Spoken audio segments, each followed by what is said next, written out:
Jumping spot నుంచి next ప్లేస్కి అయితే మూవ్ అవుదాం.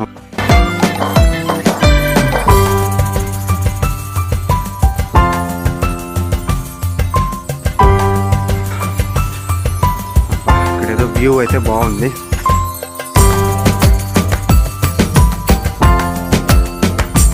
ఇది ఈ కోటలోని మెయిన్ టెంపుల్ అండ్ రాణి లక్ష్మీబాయికి చాలా ఇష్టమైన టెంపుల్. ఎవ్రీడే మార్నింగ్ వచ్చి ఇక్కడ పూజలు అయితే చేసేదంట. ఈ గుడిని రాజా బీర్ సింగ్ ఓర్చా కింగ్డమ్ కి సంబంధించినటువంటి రాజు దీన్ని బిల్డ్ చేసి మన ఈ ఝాన్సీకి అయితే ఇవ్వడం అయితే జరుగుతుంది. అండ్ ఇది మరాఠా అండ్ బుండేలా కింగ్డమ్ కి రెఫరెన్స్ గా వారి యొక్క స్టైల్స్ అండ్ ఆర్కిటెక్చర్ యూజ్ చేసి కట్టించి ఝాన్సీకి అయితే గిఫ్ట్ గా అయితే ఇస్తారు. ఏదో ఉందబ్బా చిన్న గృహలాగా, బట్ ఇక్కడ